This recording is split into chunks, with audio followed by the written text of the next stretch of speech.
Okay, well, I'm not seeing any more people joining recently. So why don't we get started with the presentation?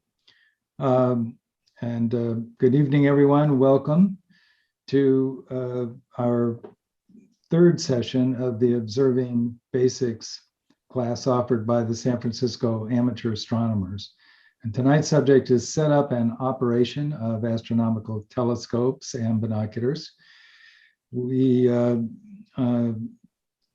so far completed two other sessions that you may or may not have seen. The first one was finding your way around the night sky, and the second, choosing the right telescope or binoculars to suit your interests, circumstances, and budget. And those are available to watch on the SFAA Amateur Astronomers YouTube channel. Details are on our website. We do plan a fourth session on astro imaging that will probably take place in late September or early October. So this, I'm now, of course, addressing a Zoom meeting, knowing that people may also be watching via live stream, excuse me.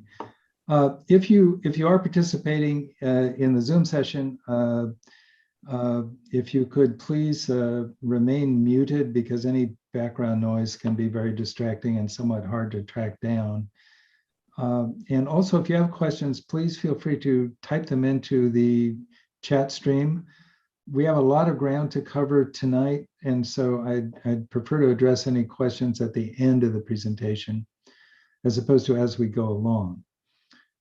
There also is a question that Liz Triggs has typed in.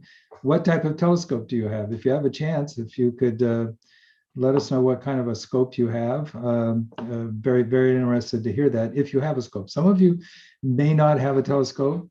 From the names of those who have logged on so far, some of you I know are experienced astronomers, but thank you for joining us. But the program will be at a level so that even if you're just starting out, hopefully this will all be clear and understandable to you. But if it's not, we'll type your question into chat, and we'll try to address any concerns at the end. So I'm going to structure this as in segments. Starting at the beginning. So let me share my screen.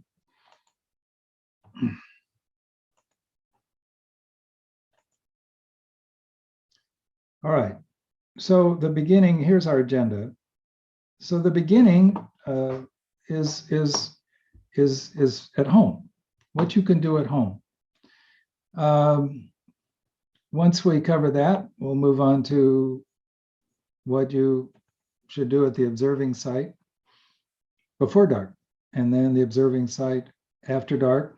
We'll move on from that to discuss some particular issues and problems, and then address binoculars. The reason for starting at home is that this is the easiest place to practice, to become familiar with your telescope. You can do this during the day. You have daylight. You have access to the internet, books, materials, manuals, tools. And the more you can do at home before you get to the observing site, the better, because once you get to the observing site, things start to happen, and then it's dark.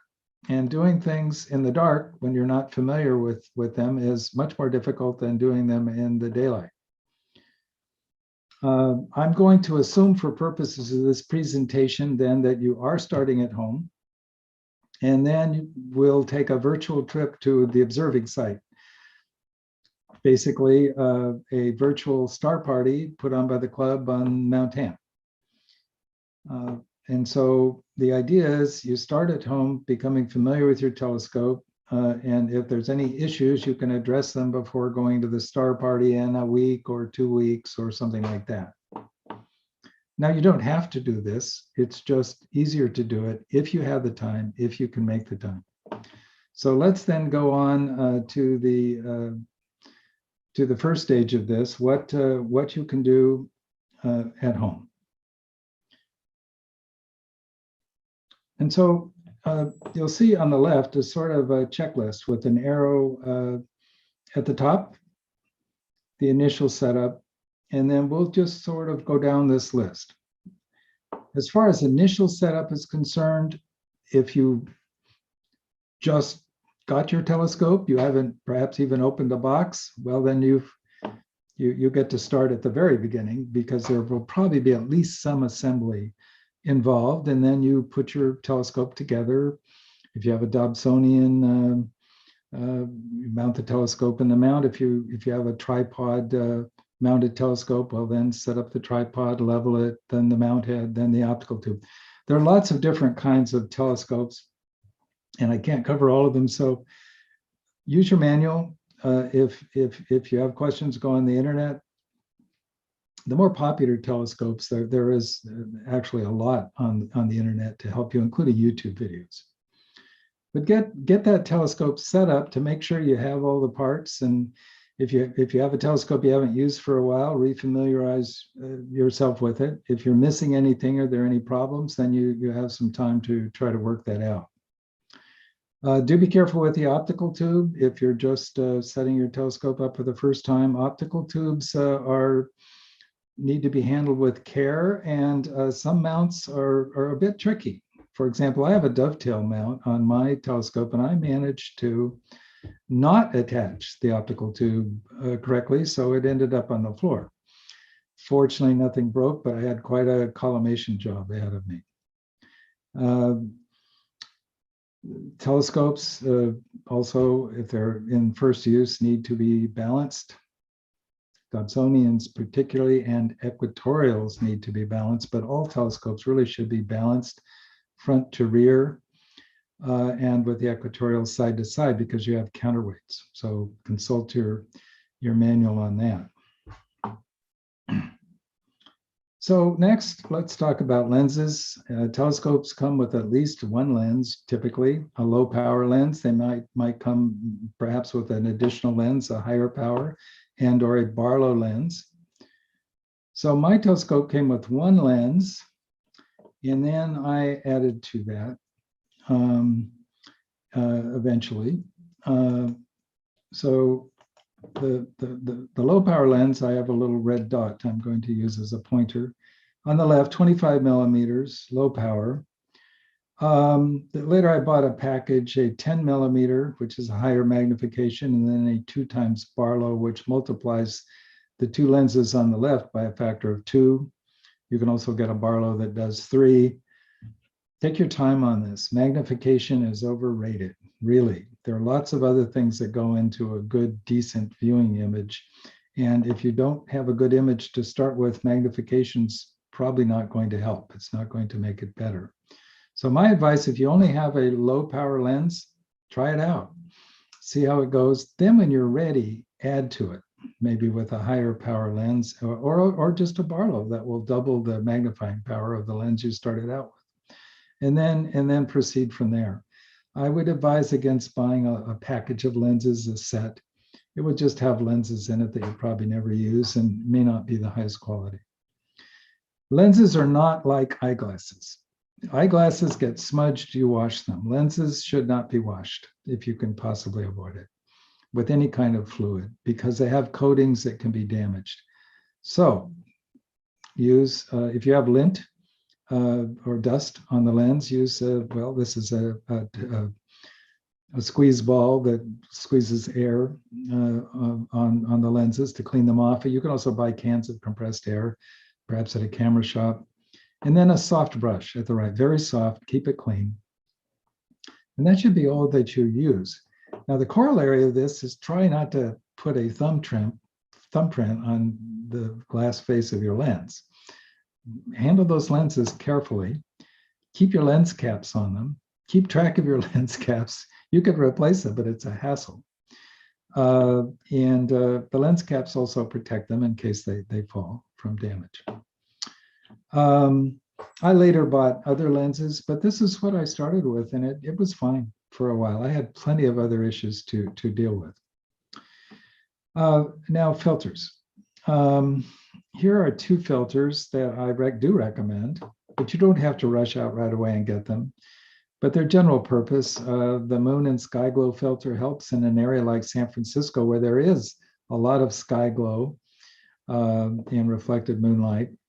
It makes the image, improves the contrast, makes the background darker. The polarizing filter on the right, this is a variable filter. You don't need a variable filter, but some kind of some of them are just called moon filters. And the moon is so bright, this really improves the observing experience if you're looking at the moon.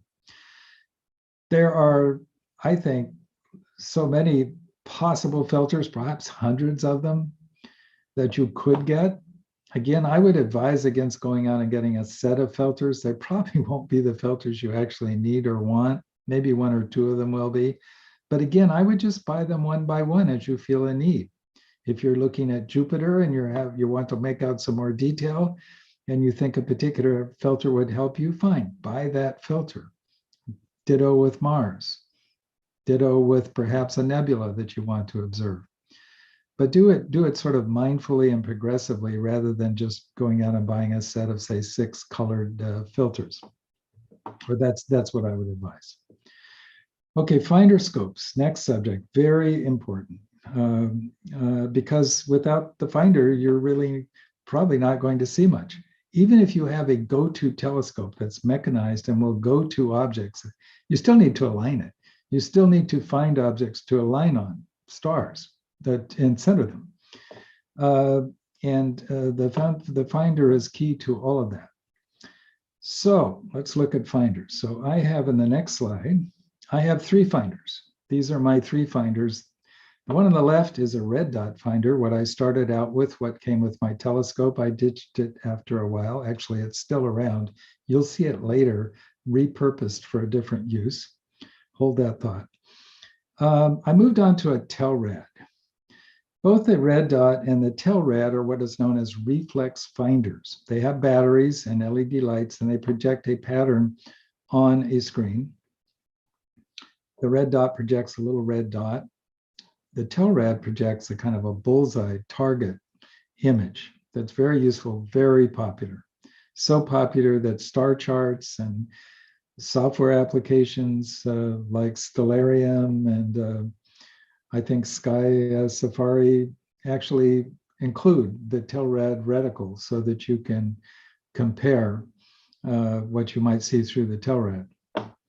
It's kind of bulky, and if your telescope's too small, there is an alternative to this that has a smaller footprint.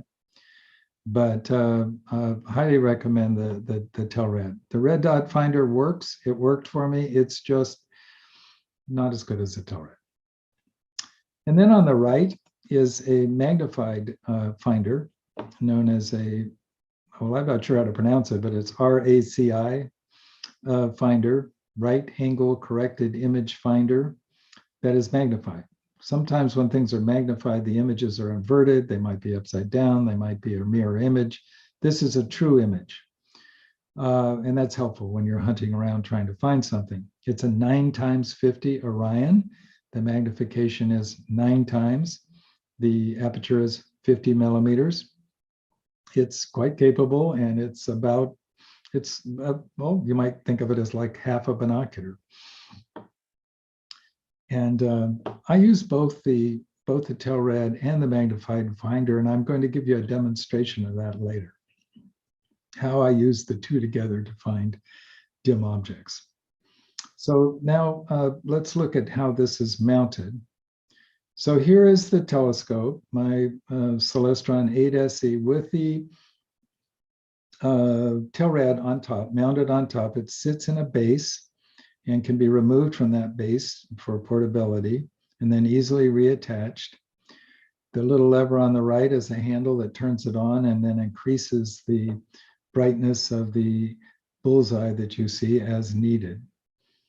In the next image, okay, now here is the Orion magnified finder in the foreground, also mounted with the Telrad in the back. Next slide is the rear view. So the TELRAD, and to the right of it, the Orion magnified. I have the TELRAD slightly off center to leave space on the left so I can mount a camera, a small camera, which I do occasionally. Not shown here, obviously. The TELRAD could be mounted anywhere because the base attaches with adhesive tape. And so it can be moved if you don't like your mounting. You need to adjust it. The other finder needs a mounting bracket. It needs to be screwed in somewhere so you have fewer choices. So here is the Bullseye. This is what you're going to see, the reticle. 3 concentric rings with little spaces in them. And the goal is to have the center bullseye over the object that you want to observe, but you can use the other concentric rings too. And again, I'll demonstrate how to do that. Very good for star hopping. So sometimes telescopes come with really cheap, useless finders. Again, I wouldn't be in a hurry. Try to use it if you can, but consider an upgrade down the line. Maybe something like the TELRAD would be your first upgrade, and then maybe you go for a magnified finder too. Weight is a consideration, cost is a consideration. They're not really expensive, but I would just take it step by step.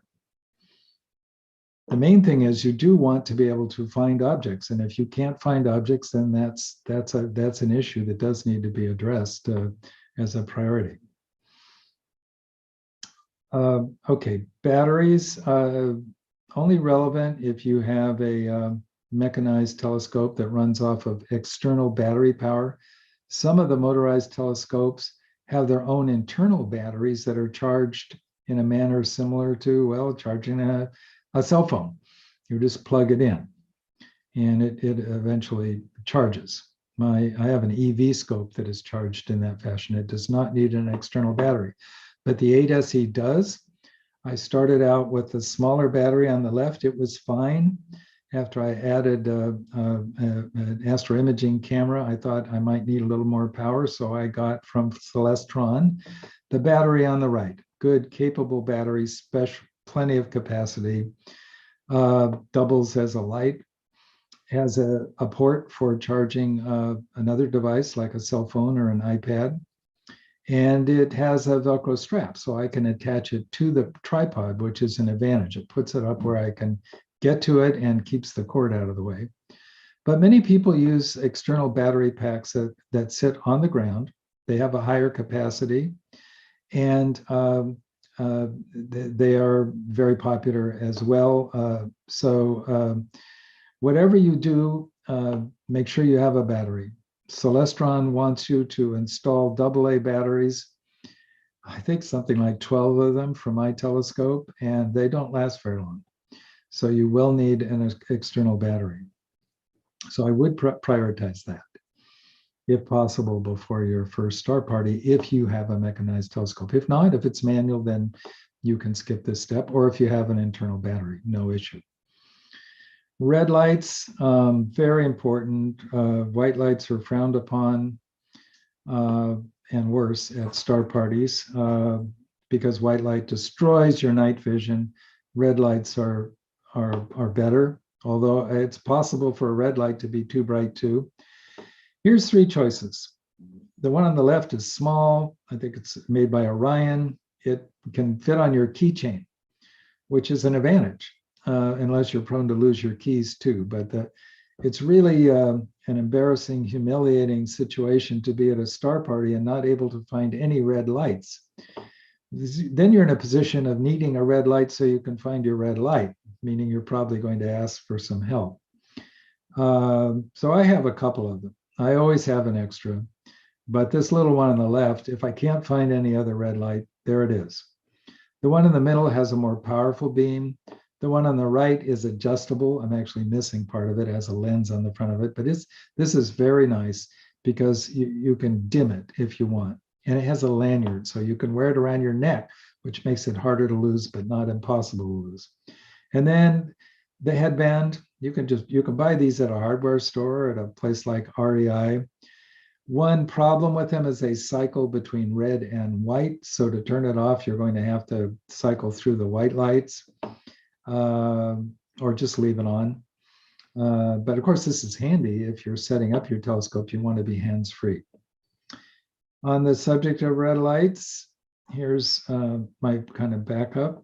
On the left, cellophane, red cellophane. Put it over a conventional flashlight with a rubber band. Now you have a red light. On the right is tape. It's tail light repair tape. You can buy it at an auto supply store, and it comes in very handy, and I will show you just why in a later portion of this program. So I keep this with my accessories and a small pair of scissors. So because I almost always use this red tape, auto supply store, tail light repair tape. Okay, now here's another thing I suggest you do if you have time. Do some dry runs at home. You've set your telescope up, maybe after you set it up, or maybe independently if you need more time. I would suggest doing some dry runs during daylight. You won't be able to see any stars. I mean, you might be able to see the moon outside, but you won't be able to see anything else. Of course, the sun will be up. Stay away from the sun, obviously. What you can do outside with any type of telescope is align your finder scope to the telescope. Find a distant object that you still can see through both the main telescope and the finder scope. Center it in your, and something easy to recognize, center the object in the lens, low power lens of your telescope, and then look through the finder. Is it centered? If not, there are adjusting screws. Adjust those screws so that it's also centered in the finder. And now the two are aligned. Inside or outside, in other words, outside or in your living room or some room in your home, if you have a telescope that sits on a tripod, tinker with that tripod to find the right height so it's comfortable to view through the lens of your telescope. Practice getting it level. Many people use a bubble level, but some tripods have built-in bubble levels, not always too accurate. But you should try to at least approximately level your tripod to improve your observing experience. If you have a go-to mount or an equatorial, then this is quite important. And then whatever type of telescope you have, practice moving it around. The Dobsonian mount and the manual alt-azimuth mounts are intuitive. It doesn't take too long to become comfortable with how they move. While you're doing this, if you're outside, practice focusing. Are you comfortable with your focuser? Does it work well? And so forth. If you have an equatorial mount or a go-to mount, in other words, a motorized telescope that you can instruct to go to an object, you don't have to find it, it just goes there. Now you have some more work to do if you have time, and I highly recommend you do this. Otherwise, you could waste your entire session at a star party just trying to get the telescope to move the way you want it to move. So with the go-to telescope, well, let's start with the equatorial, actually. Move it through the full range of motion. Equatorial telescopes move on two axes, with the main axis being tilted. And to get that telescope to observe a particular point in the sky is a bit challenging when you first start out. Get comfortable with your telescope. The go-to telescope, it has a controller.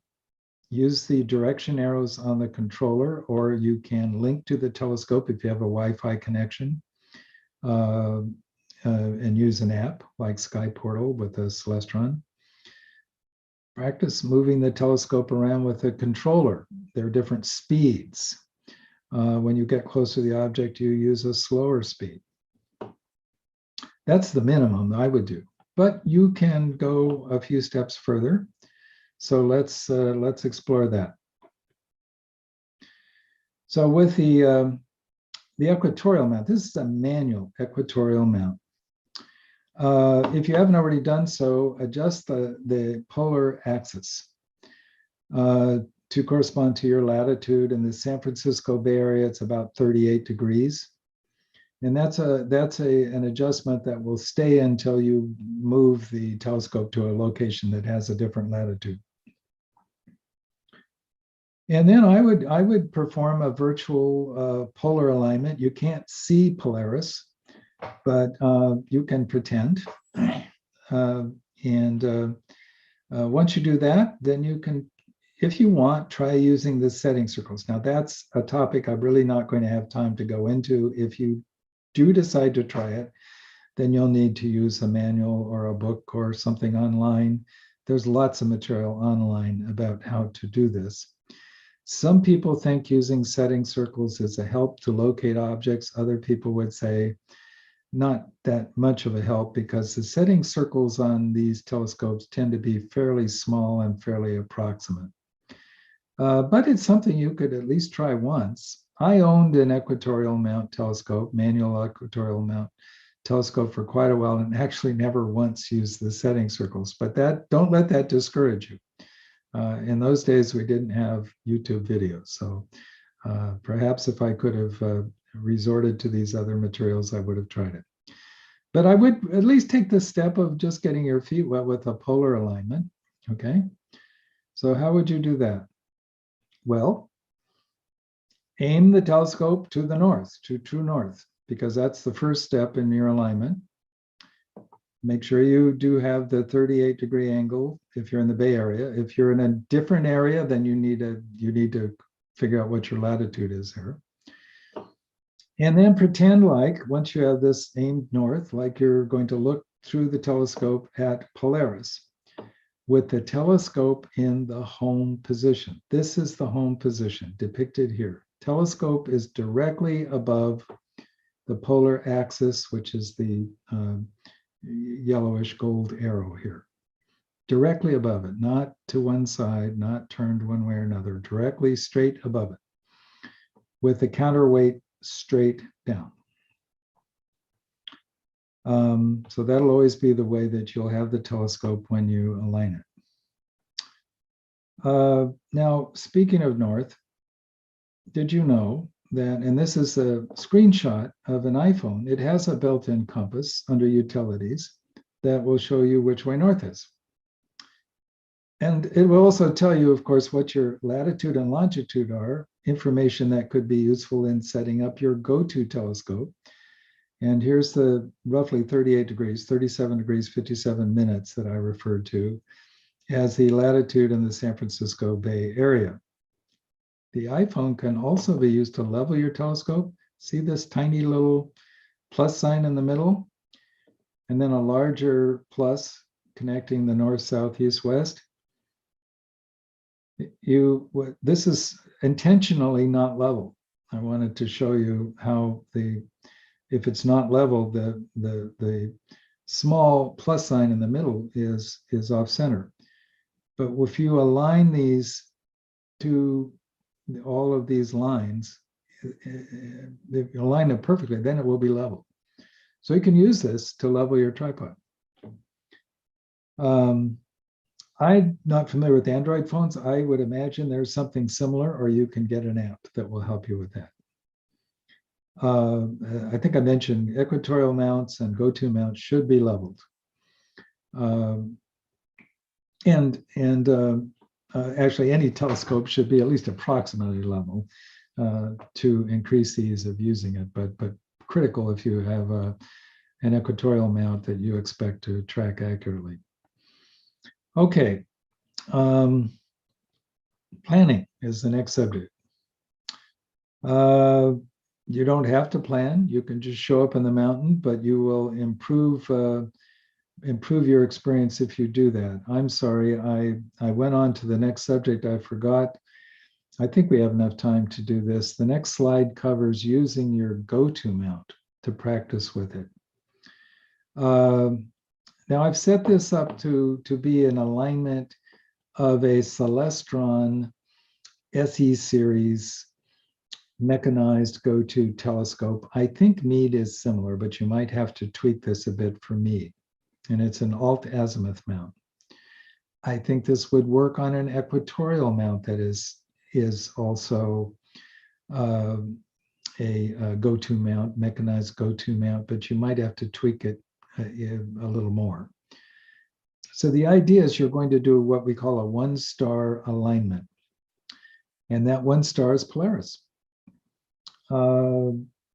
So you can do this in your living room.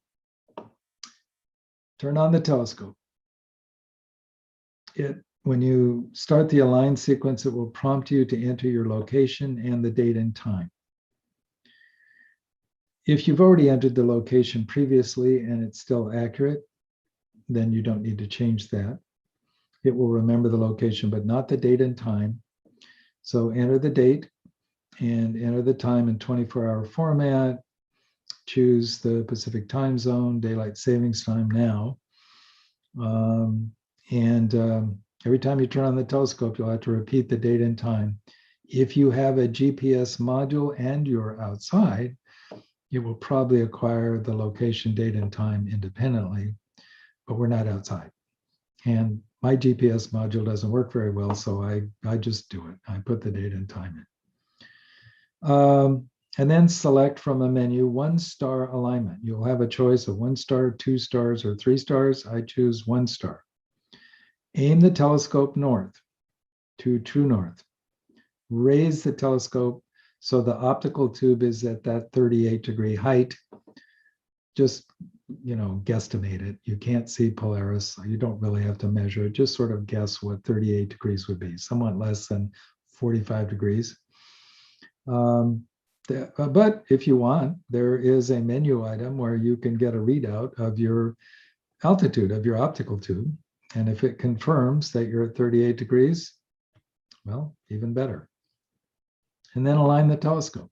You're now aligned on Polaris, and Polaris is always there. It doesn't move. That's why we use it. It's at the celestial pole. And you're good. Now perform a go-to. Tell it to go to a star that you know is up, even though you can't see it because it's daylight and also because you're in your living room. Pick one. Today, I looked at my planisphere and I picked Capella, a very bright star. So tell your telescope to go to Capella. If it won't do that, there's a problem. You may need to backtrack. What is the problem? Or if it moves, but it doesn't move to where you think Capella should be, looking at your planisphere, there's a problem. Maybe something wasn't entered right. Maybe something with the date and time. Much better to resolve these issues in your living room than in the dark on Mount Tam, where you will be frustrated and waste a lot of time potentially. And so you can repeat this as many times as you want, as long as the object is up above you at that time of day during the daytime. I highly recommend this. It takes a while to get comfortable with the sequence that you need to go through to align your telescope so that it will go to objects. All right, now on to planning. This is another thing that I recommend you do. Do some planning before a star party. And you can do this closer to the date of the star party. Check out what's up there on that particular night. The planets, maybe I think this time of year, Jupiter and Saturn are up. When do they rise? When do they set? What constellations will they be found in? The moon. We try to time our star parties to coincide with the new moon, but moon phases and rise and set times are relevant. Among other things, the moon is bright, and so it won't be all that dark if a full moon is up. And maybe you want to then say, okay, I'll look at the moon.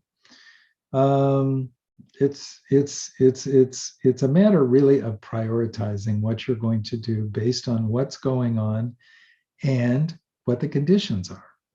And you need to have you eventually will, I think, find you have a kind of a need, at least for some sort of a loose plan that prioritizes objects. You're going to start with the planets. Then if you have time, you'll move on to something else.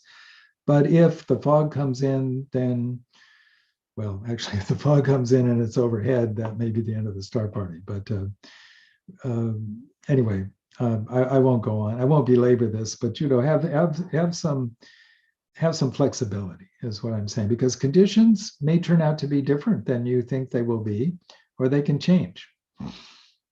So let's talk about conditions. How dark will it be? Well, as I mentioned, if the moon is up, not that dark. If the air is not very clear, it can reflect ambient light from San Francisco. How still is the atmosphere? We call this seeing. If it's relatively still, that's a good chance, a good opportunity to see planets. If there's turbulence, the planets may not be very clear. You may not be able to see much detail. But if it's dark and the air is clear, that would be a good situation for viewing faint objects, maybe galaxies or nebula. The clearness of the atmosphere we call transparency. And it depends on pollution, dust, smoke, unfortunately, and water vapor in the air. So I usually try to have sort of a list, just as a rough list, maybe 10 items on it that I might want to look at. If I want to observe deep sky, I'll try to find objects that are good this time of year. They're bright.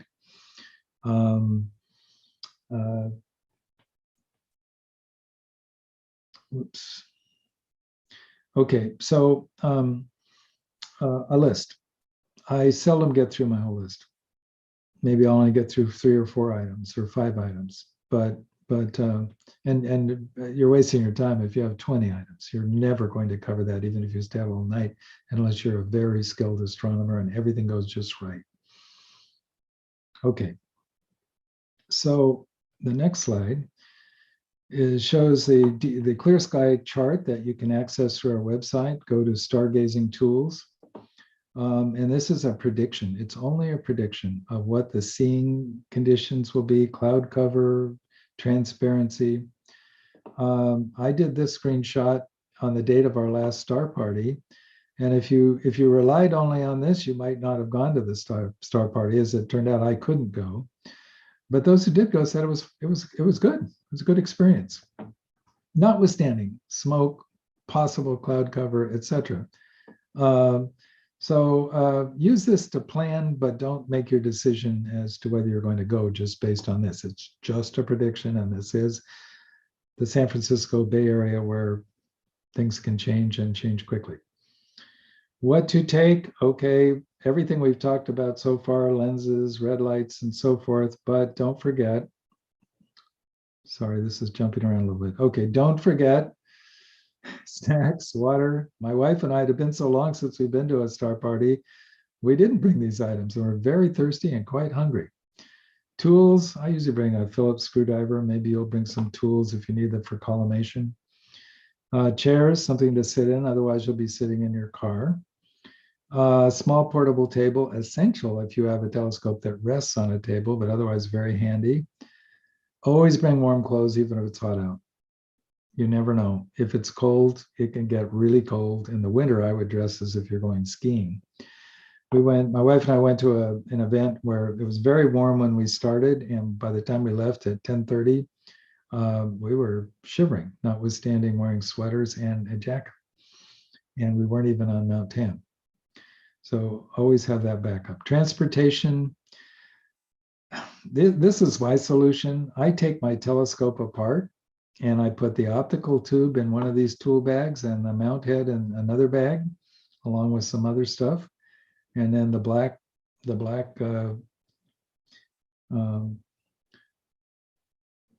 tube type carrier at the bottom has the tripod and a couple of toolboxes in which I have lenses, filters, and other equipment. I like this. It's very portable, easy to stow. The tool bags protect the telescope and the mount head. I started out with one large case. It was too unwieldy to lug up and down staircases and try to get into my trunk. But it depends on your telescope. The point of this is be creative, experiment with whatever works for you. Okay, so we've covered a lot at home. Now let's go to the mountain virtually. So we're at the mountain. The sun is still up. It's daylight.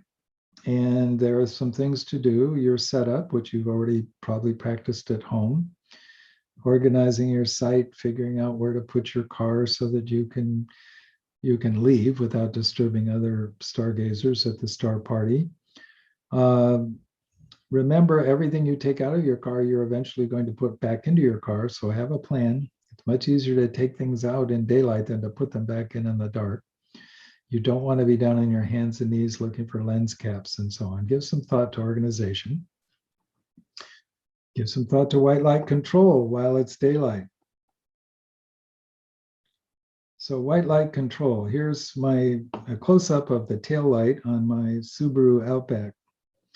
And I discovered at a recent star party that when I opened the tailgate, the white light portion of the tail light blinked twice. I discovered that when I closed the tailgate, it would blink twice more. When I accidentally locked my car without intending to, it blinked twice. When I reopened the car, it blinked twice more, and so on and so on. The solution, that red tape I told you about that you buy at an auto parts store, put it over the white portion of this, or over your trunk light, or any other light that you can't manage to turn off that may come on during the star party. My dashboard lights up when I open the door. I throw a towel over it, a colored beach towel. The interior lights usually you can just turn off. And take this opportunity to do something with your cell phone to dim the light on that.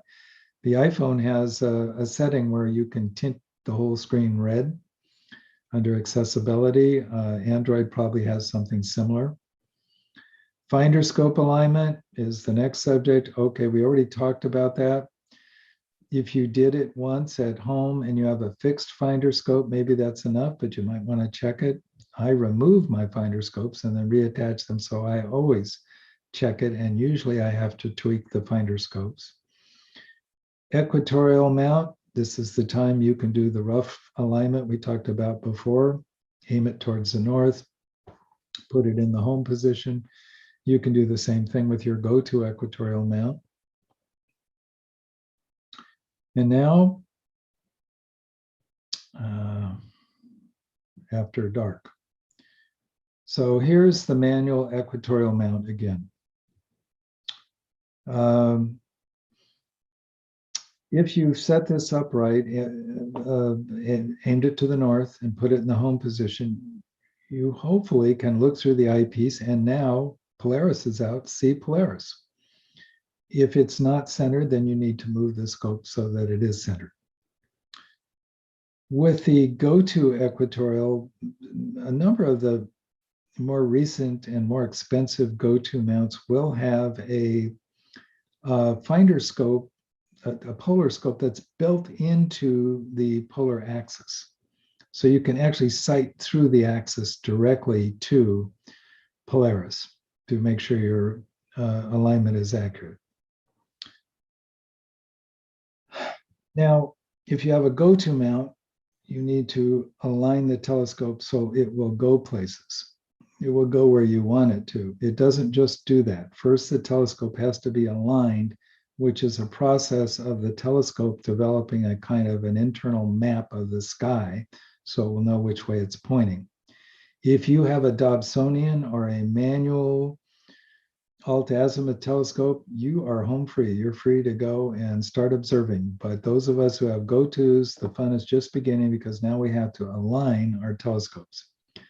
It does get easier with experience, but it has various steps, and you have to go through this sequence in a particular order. Some of the more recent and more expensive telescopes have a plate solving type of software that's a little different.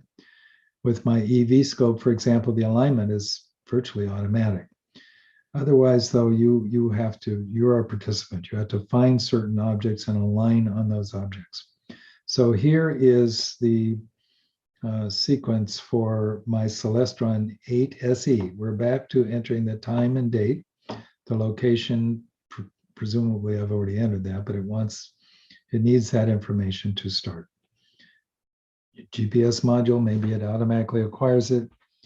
It just wasn't reliable on my telescope, so I do it manually. Then you have a choice: 1 star, 2 stars, 3 stars. 1 star is a quick alignment, like we did in our practice dry run session.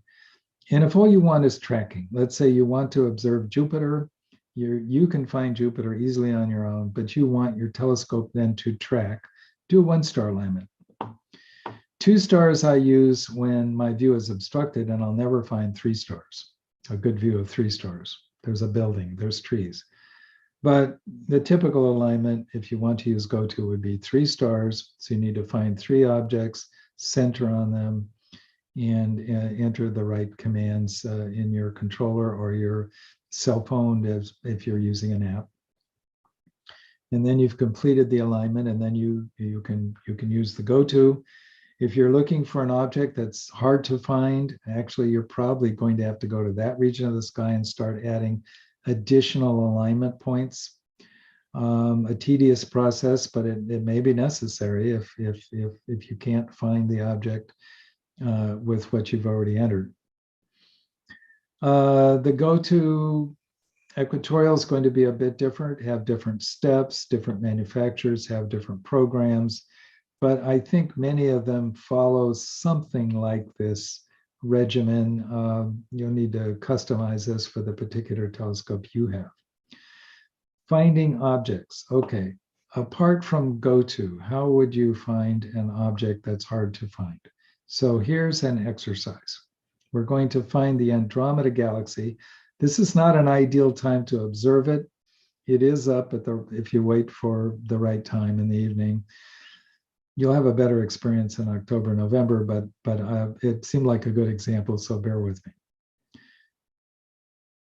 All right, so this is from a great resource, the Skybot series of maps, this one on Messier objects.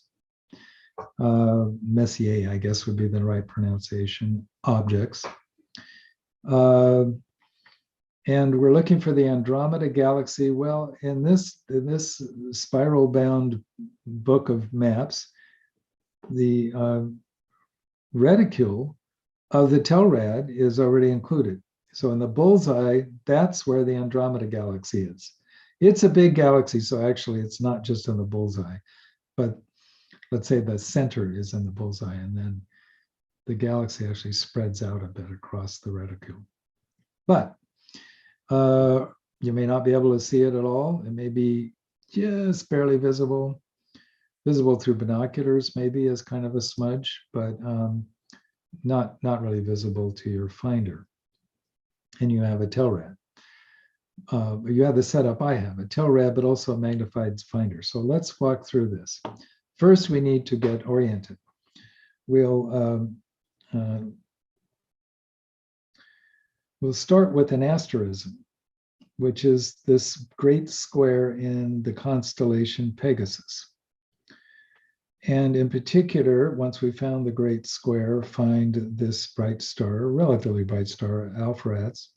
It's a second magnitude star, about as bright as the Polaris. And then look for Merak, which is the same, about a second magnitude star. I think it's pretty easy to find because there's not a lot else around it. So, by the way, the Great Square is part of Pegasus, and the Andromeda Galaxy is this V shape here that appears to be attached to Pegasus. So if we go above Merak, we'll see Mu, another star, but quite a bit dimmer. Probably can't see it with the naked eye in conditions around the Bay Area. And Nu above that, which is even dimmer. So, and by the way, the constellation Cassiopeia is up here, easily recognizable, the asterism W, or if you look at it from the other side, a big M in the sky. So Cassiopeia would be north of Pegasus. So how are we going to get from Alpharaz and Merak over to the galaxy? Well, let's start with our Telrad. So the red circle is the Telrad focused on Merak. Now we're going to move towards Andromeda in the direction we think Andromeda is located. So the red circle now has moved so that Merak is now down towards the edge of that circle. And by the way, here I will have switched to my magnified finder, which the field of view is slightly larger than the reticule on the Telrad. So I want Merak here down in, let's say this is about the 8 o'clock position, would you say? Something like that, if this were a clock face. And since it's magnified, I should now be able to see Mu up here. And what does that look like? Maybe 2 o'clock? Well, let's see. Clock face. Okay, not quite 2 o'clock. These are parallel lines. So about 8 o'clock for Merak and close to 2 o'clock for Mu. Again, we're now looking through the magnified finder. Otherwise, I wouldn't be able to see Mu.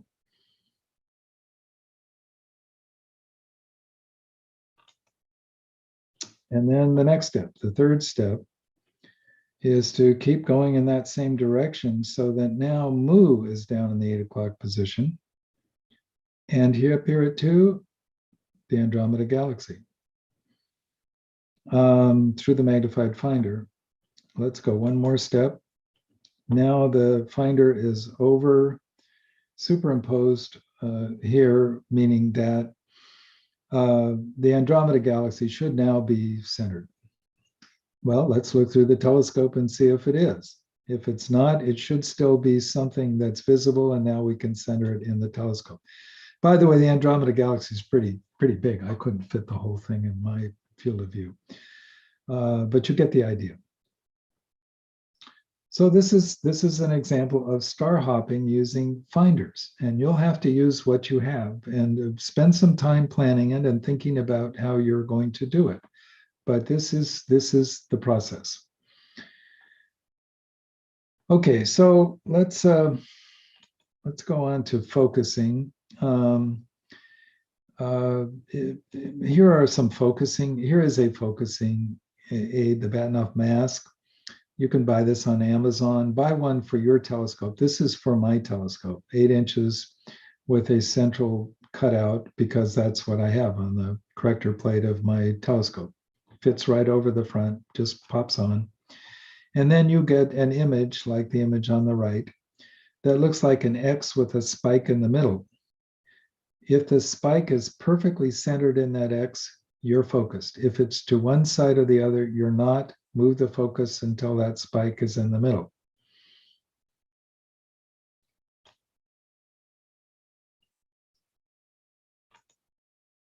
Okay, problems, collimation. This is a subject I could go on about for quite a while, and I'm going to have to leave it with just sort of an introduction to the issue. Dobsonians, Newtonian reflectors have collimation issues. Sooner or later, they probably have to be collimated.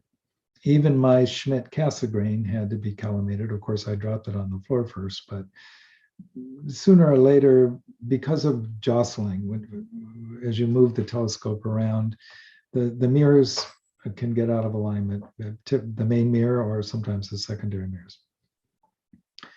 And the collimation process is different.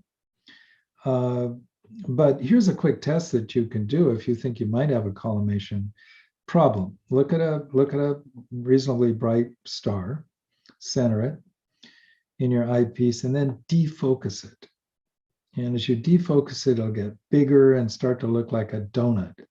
This black portion here is caused by the central obstruction, your secondary mirror or mirrors. And if it's off center, then you need to collimate. Now, see, this is off center. It should be perfectly centered in the donut.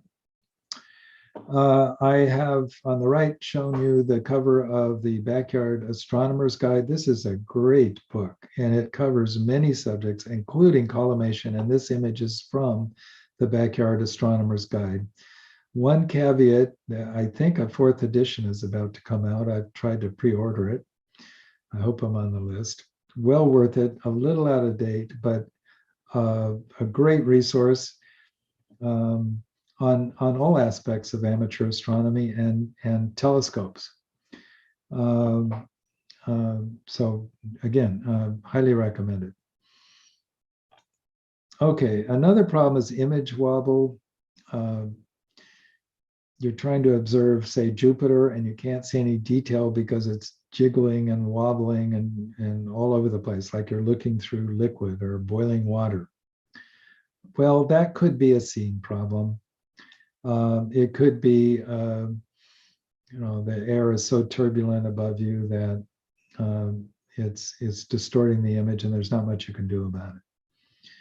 Or it could be something closer to home. Your telescope may not have cooled off enough. Maybe the convection currents inside your telescope are causing this. Or maybe it's the asphalt parking lot at the Mount Tam Rock Springs parking lot. If it's the latter, then just wait till things cool down. But it could also be vibration. If you have a mount that is subject to vibration, any vibration from a car or even people walking around is magnified a lot by your telescope. You don't notice it until you look through and see a magnified image. So here's a solution, partial solution. Mycelestron sells these pods that you can put your tripod on. So here's on the right is an image of the tripod in one of these holders. You can also buy these apparently in a version that's illuminated for safety, and that's another possibility. Partial solution can improve your experience a bit. Another problem is dew. So dew happens because of changes in temperature. This is a dew shield available from Mycelestron, wraps right around your telescope and creates a kind of a buffer zone to keep the corrector plate warmer. You can do something similar with a refractor. If that doesn't work, then you probably need to you could use a small hair dryer just to warm the corrector plate or objective lens up a tiny bit. There are also devices that are dedicated warmers. Okay, so let's go on now to binoculars. A lot of what I've already said about telescopes applies to binoculars, planning, red light control, care of your lenses, keep your lens caps on, don't plant a thumb plant on your lenses because these, the eyepiece lenses and the objective lenses are also coated. So handle with care. But you don't have all the hassles with setup and so forth that you have with the telescope. Here I have a set that is mounted on a tripod. That's one possibility. Another possibility, here I am looking through the binoculars on a monopod. That's just a single pole with a trigger ball head mount so I can swivel it around. This is handy when you have to move around a lot, go up and down steps. The street I live on is quite steep, and if I'm going to stand on that street, I'll never get a tripod aligned. So I use the monopod. Another solution, the parallelogram binoculars, sort of the gold standard, but more expensive, heavy. You have a counterweight. Of course, these are very large binoculars in the image, and wouldn't work for me at home because I have to move around a lot, but very convenient. You can lower the tripod, you can lie down on a lawn chair and look up. When you let go of the binoculars, they stay, they just hang there. So very, very, very nice solution if you're going to a stable place and you'll be there well. Well, what do we have here? Here's the red dot finder I told you about. it's been repurposed as a finder on my binoculars that it came with a rail on top. Now, this is something you would only use if you had your binoculars mounted on some sort of a tripod, because a major problem with binoculars is just steadying them enough to use them. If you don't have any kind of tripod or monopod, you should at least have some strategy of leaning against a post or a tree or a building, something to give you a little more stability, because every little movement is going to be magnified. But if you are trying to find an object, and it's one of those hard to find objects where a finder scope could be a help, here's a possible solution. Use the red dot finder. I understand Mycelestron now has a finder you can mount that is not exactly a telrad, but more like a telrad. I haven't had a chance to really check that out, so there may be other possibilities. So here I have the red dot finder focused right on a peak of Mount Tam. There is a small lookout station at the top of Mount Tam, and it actually, you can see it in the red dot finder as a small notch on the top. This is it. Look, this is an image I took through my telescope. So it wouldn't look like this, but through a magnified finder, you'd still see something like this, but a lot smaller. But the red dot can actually locate this. So how would you use this to find something? Well, let's go back to our Andromeda example. It turns out the field of view of this particular set of binoculars corresponds roughly to the reticle of the size of the telrad. So start by locating Mirac with the red dot, and then go through this same projection.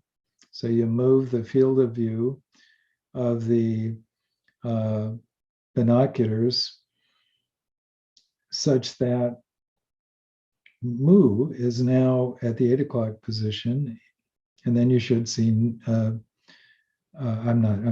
Mirac is at the 8 o'clock position, and Mu is at about the 2 o'clock position.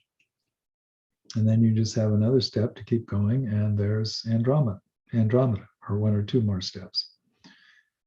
Now, in reality, it's Andromeda for a pair of binoculars. It's so big, it's not that hard to find. I'm just using this as an example. But there are some objects that are kind of hard to find, but they're still worthwhile observing through binoculars. So if you're having trouble finding something, this is another alternative that may or may not work for you.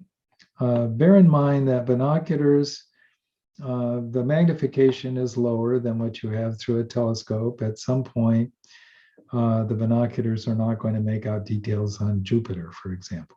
You can find Jupiter, but you won't see the bands of Jupiter. But binoculars are spectacular for objects like open star clusters. And you can try to locate those clusters specifically, or just go out and scan the Milky Way at night. Sooner or later, you'll probably come to something that's pretty amazing. That'll be some kind of a large cluster, particularly this time of year when the Milky Way is more overhead, and we can see Sagittarius looking towards the center of our galaxy. All right, so that concludes the presentation, and I'll stop my share, and then let's move on to your questions. Hey, Bill, I'd be happy to kind of go through the questions that we've accumulated in chat and put them out there for you so that you can just take care of responding. Sure. I don't know if you had a chance at the beginning when we asked people what kind of telescopes they had. Some people did give us some info there, and I thought that I might let you know what we've heard from members. I have a Dobsonian. Jerry has a 6-inch Celestron SC. IKEA is probably he had to drop off of the call. He'll probably be on the Slack channel in the near term. He wanted to learn more about the scopes and thought that he might get on Slack to ask a few more questions.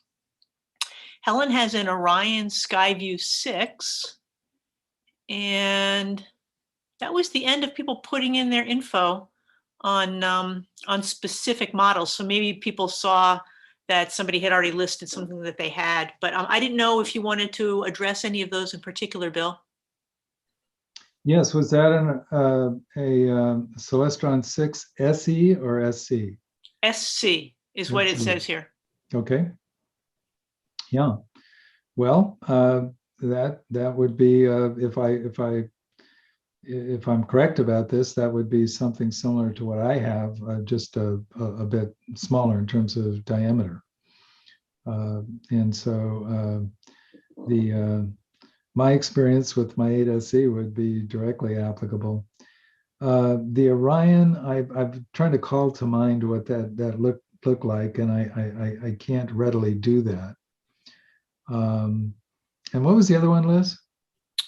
Let me scroll back up. Your Dob. I know about your Dob. And we had the Orion Skyview 6. Skyview 6, yes, that's the one that I couldn't immediately recall. And then, Bill, while we were just chatting about those, Tim chimed in. He has a 9.25 Mycelestron Next Star Evolution. And John has a Stellar View SVX80 and a Celestron Edge HD8. Yeah, nice. Very nice. 9.25 and the Celestron Edge. Very nice scopes. And Stellar View, of course, very, very high quality.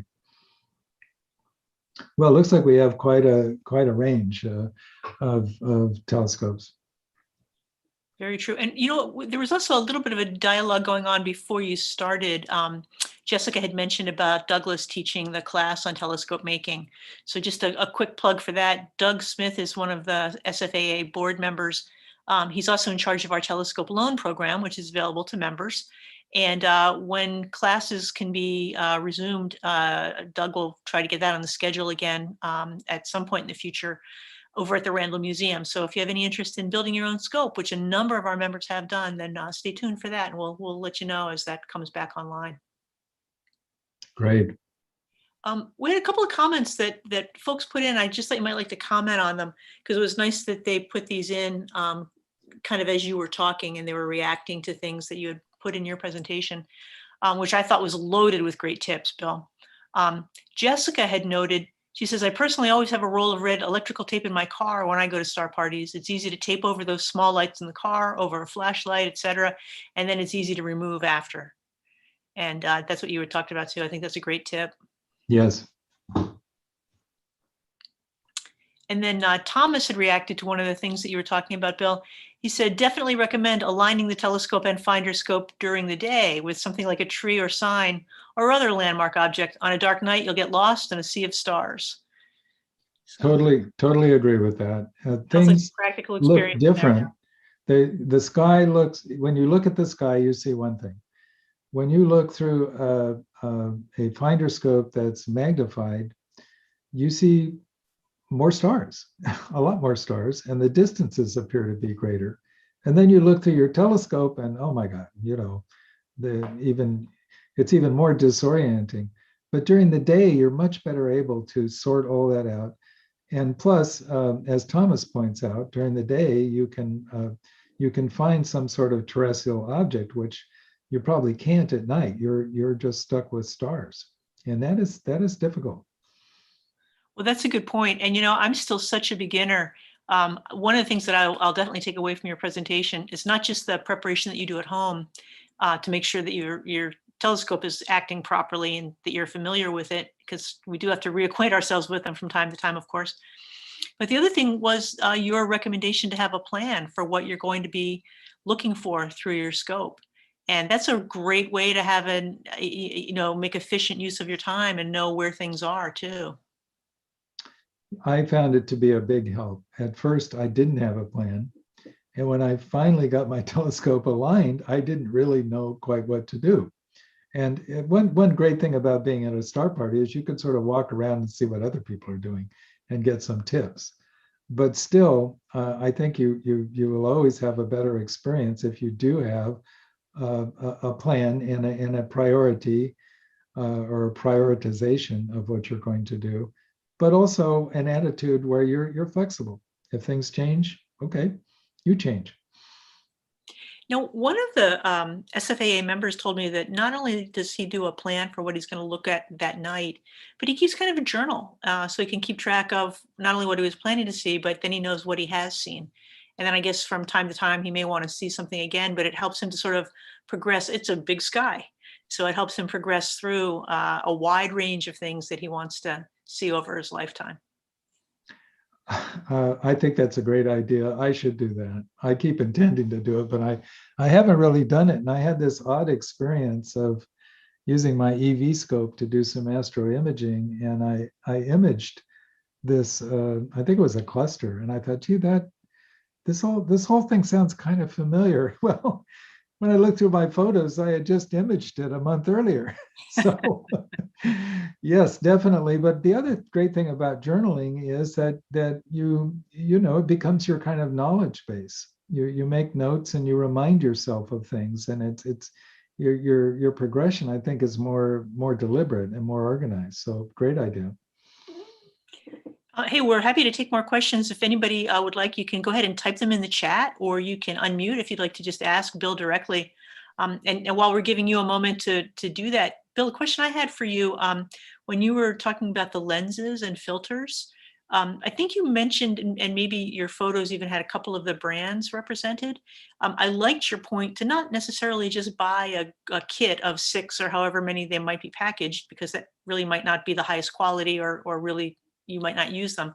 But are there any particular brands that you recommend, or that you've had bad experiences with, that you'd recommend that we stay away from? Well, there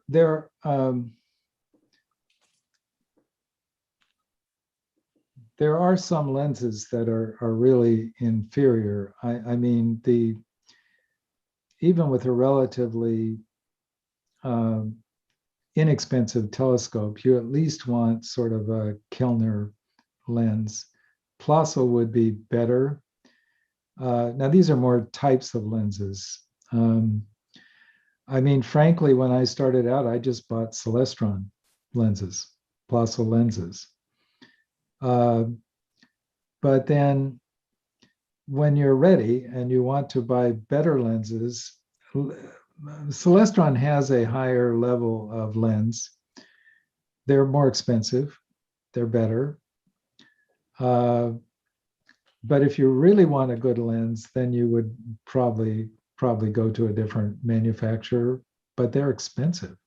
I mean, you easily spend $350 on up to $600 or more dollars on a single lens.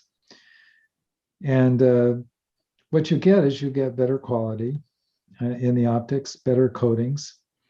And some of these more complex lenses that have many parts, mostly to give you a wider field of view and to also eliminate any aberrations, they're difficult to construct and therefore quite expensive, and the materials are expensive. So that's why you get these high prices. But well, I would just go on the internet and look at the reviews and so forth. You'll get an idea pretty quickly. But there are some, manufacturers that have a very good reputation. I think I'll do that, and then you can Yeah. expect an email, or I'll go on the Slack channel and ask for some input as well. Sure. Yeah, that book I mentioned, The Backyard Astronomer, has a great section on lenses. Slightly out of date, but some of these lenses are really classics. And they group the lenses in categories, and they make specific recommendations about lenses in different price ranges. So something like that would be a great resource. I'm really anxiously awaiting the 4th edition of that book, because there's so much great information in it. Very well done, very well presented. Good to know. So any other questions? I don't see any more coming through in chat. So if anyone has any questions, feel free to type them in, or like I said, feel free to ask Bill direct. We'll give everybody a second to unmute and do that. If you think you're talking, we don't hear you, so you may need to unmute.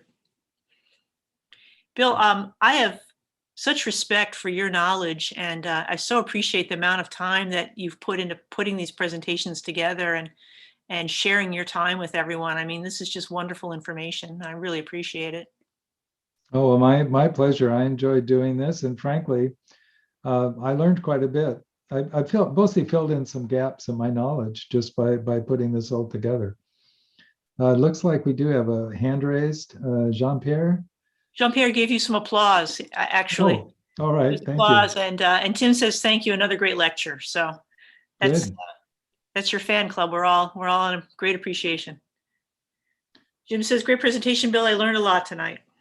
Well, great, and hope to see some of you at our star parties. And if you do have other questions, sure, feel free to pose them in chat, and I or somebody else will try to answer them.